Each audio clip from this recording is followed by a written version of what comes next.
الرحمن الرحيم. الحمد لله رب العالمين وبه نستعين على أمور الدنيا والدين. الصلاة والسلام على نبينا محمد وعلى آله وصحبه أجمعين وبعد. hordoftoota keenya kabajamtoota gaarii fi qaalii kan fagoo dhiyoo xiqqaa guddaa kan Sheek Bayaan da'waa daawwattan bakka hundaa haagayyu salaamtaan tiyyatoonni irraa buqqaate qabbanoytuun akka aananiitii fi urgoytuun akka hatiraa mi'ooytuun akka deemaan biraa kaatee mana keessanitti isin bira haaluuf tokkojuu ana Sheek Bayaan da'waati. Obboleeyyan keenya kabajamtoota Sheek Bayaan da'waa maal qabatee dhufe jettanii yoo if gaafatanillee deebisaan isinii kennu. Sheek Bayaan da'waa har'aan tana waan namni dagate kana qabatee dhufe jechuudha. Wayii namni dagate salaamtaa isin barsiisuuf deema.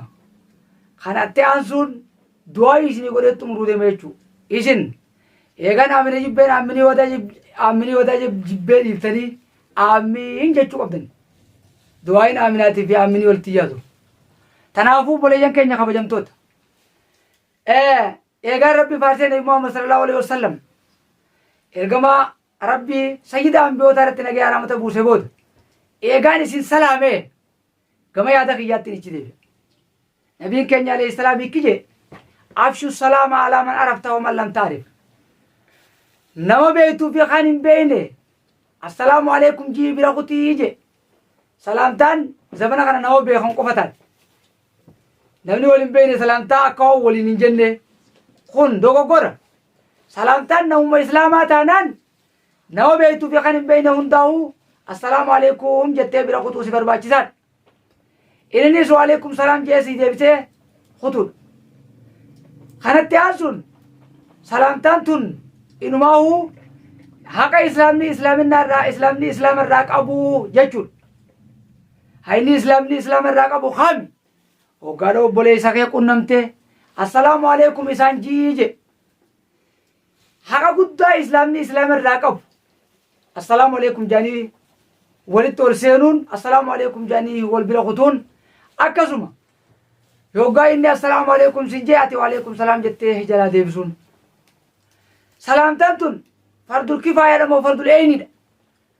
Yoo assalaamu alaikum jette tokko kanuma hulaarra jiru wa alaikum salaam siira yoo jee nama hundaaf taadha taatudha. Salaamtummaan ta'e qoftiin lafatti nafin malee assalaamu alaikum jennaan kadhagee wa alaikum salaam jennaan guutu. Kanaafuu salaamtaa waliin ja'a walis seenaa salaamtaa waliin ja'adha. Osoo waliin haasofne duratti salaamtaa wal salaama.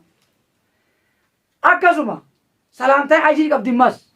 Salaamtaan ajirii isiin qabdu assalaamu alaikum jechuun sawaba 10 qabdi. Wa alaikum salaam jechuunis akkasuma sawaba 10 qabdi. Assalaamu alaikum wa rahmatullahi wa barakatuhu jee namni salaamtaa walii deebisoo kun sawaba 30 qaba jechuudha. Atis wa alaikum salaam wa rahmatullahi wa barakatuhu jettee salaamtaa akkasaa deebifnaan sawaba 30 akka inni qabu san qabda.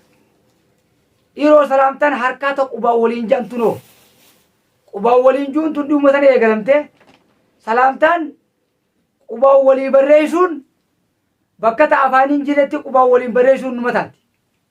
Salaamtaan sawaba qabdu gurguddoon assalaamu alaikum wa rahmatullahi wa barakatuhu afaanii waliin jettee wal bira kutuudha. Obboleessa kee kafa gootiinoo salaamtaa halaalatti hin dhagayu yoo qubaan jettee noo maali humaan qabu. Ni barbaachisa innis akkasumas si deebisuu qabaa sawaba qabdi jechuudha. Ammoo WhatsApp irratti salaamtaa afaanitu irra caalaa'u. Tanaafuu isin salaamtaa assalaamu alaikum wa alaikum salaam waliin jettan ta harkaa taatu ta afaanii taatu obboleessa kee kabajamaa fi jaalatamaa salaamuun dagatiniin siin ja'a. Atis obboleettitiyya. Obboleettee kabajamtuu fi jaalatamtuu ta islaamaa assalaamu alaikum jettee salaamtaan simachuun teeti. Tanaafuu salaamtaa waliin ja'a. Salaamtaa tana amma nuti biyya Yemenitti argamnaa mire Hadramawtii keessatti fa'a. Uummanni makiina qaba salaamtaan isaanii piip ja'a kabira kutu. Kunis piip jeetuma jalaa deebisa. Tunoo duuba tu waluma dubbisu malee piipiin salaamtaadhaa hin dhufne baaqiyya. Yoo salaamtaa ammayyaa taate hin beeknu salaamtaan ta ammayyaatiif bitanan qabdu. Salaamtaa Abii Zaril Khifaariitu dura assalaamu alaikum jee nabii keenyan sallallahu alaihi wasallam. Sunnaa taatee haftee akkasumatti assalaamu alaikum keeysan itti fufuu qaba jechuudha. Duba salaamtaa kana waruma lafa yaa'u qofa waliin jaamo warri khalafa deemu ka makiinaatiin oni jaa eeni jaa khalafa deemus ka makiinaatiin jechuu qaba ka makiinaatis makiinaan qaba jee osoo ifin goggoon osoon boona yogguu jambee huccuu bareeddu uffachuu fi makiinaa bareedduun deemuun boona miti. Boona jechuun yoo obboleessa kee ka islaamaa khalafa deemu ati makiinaan qabaadhaaf goggootee bira kuttee boonni nama halaaku boona akkasitti. Obboleessa kee khalafa deemu assalaamu alaikum jettee bira kutus barbaachisa. Jecha bareedaadhaan isa dubbiftee khalafaatis ka yaabbiin deemu salaamuu qabaa jechuudha.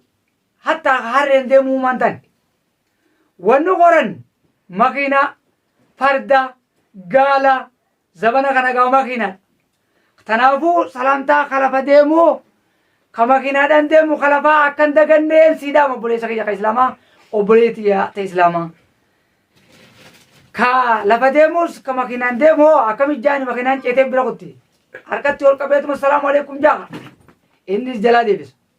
Tanaafuu haqa islaamni islaamarraa qabu hin dagatina. Hayni islaamni islaamarraa qabu amma idduu tana dagatameeti warri gattee makiinaa yaa'u faan warra lafa yaa'u kana namatti hin beeku kun boona jama. Tanaafuu obboleeyyan keenya kabajamtootaa fi jaalatamtoota gaarii fi qaalii ka bakka hundaan hordoftaa na dhaggeeffachaa jiru an Sheek Bayaan Daawaati yeroo hunda isiniif hin dhufa. Eegaan hammana isin yaadachiise booda amma du'aayitee isin itti tarkaanfadha. Isinis aamin jechuu hin dagatina.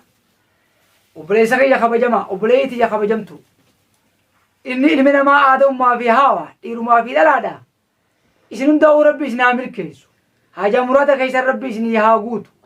Rabbiin du'aayii teessan tana isin haa qeebalu. Akkasuma diinii fi duniyaan tun waliin tolti. Duniyaa teessis rabbi isin qeebalee diin keessanii fi duniyaa teessan walitti qindeessee rabbi isin haa kennu. Warra milkaa'ina duniyaa milkaa'ina akhiraa wajji milkaa'e rabbi isin haa godhu jeetiin isin eebbisa. Fayya dhabaa keessan rabbi isin haa aafiyu. Akkasuma ka hidhaa jiru hidhaadhaa rabbi isin haa baasu. Xiqqaa keessan rabbi isin haa guddisu. Guddaa keessanis rabbi isin haa tursiisu. Warri biyya hambaa jirtan warri milkaa'ina duniyaatiif baatanii diini gortan diinii fi duniyaa bakka takkatti rabbi isin haa harkachiisu. Warri onlaayinaan qaraa jirtan diinii fi duniyaa bakka takka warra milkaa'ee galu rabbi isin haa isin haa godhu. Akkasuma bilisummaa gandalachuu bilisummaa oromiyaa ta dhugaatii fi bilisummaa ibiddarraa bilisoomuudhaa ta dhabarraa bilisoomuu gama qabeenyaatti hundaa'uu badhaadhin akkasii rabbi isin haa milkeessu jeetiin du'aayii isinii godha. Isinis gaa ka xiqqaa guddaa ka dhiiraa dhalaa ka fagoo dhiyoodhaa ka Sheek Bayaan Daawaadhaa daawwachaa jirtan aamiin jechuu akkan daganne asumaaniin dhaamsa isinii godha. ربنا تقبل منا إنك أنت السميع العليم وتب علينا إنك أنت التواب الرحيم وهدنا ووفقنا إلى الحق وإلى طريق مستقيم اللهم اجعل القرآن لنا في الدنيا قرينا وفي القبر مونسا وعلى الصراط نورا وفي الجنة رفيقا ومن النار سترا وحجابا وإلى الخير كلها دليلا وإماما بفضلك وجودك وكرمك يا أكرم الأكرمين ربنا آتنا في الدنيا حسنة وفي الآخرة حسنة وقنا عذاب النار اللهم آت نفوسنا تقواها وزكيها أنت خير من زكى أنت وليها ومولاها اللهم صل على محمد وآل محمد كما صليت على إبراهيم وآل إبراهيم وبارك على محمد وآل محمد كما باركت على إبراهيم وعلى آل إبراهيم إنك حميد مجيد. السلام على النبي ورحمة الله وبركاته. السلام علينا وعلى عباد الله الصالحين.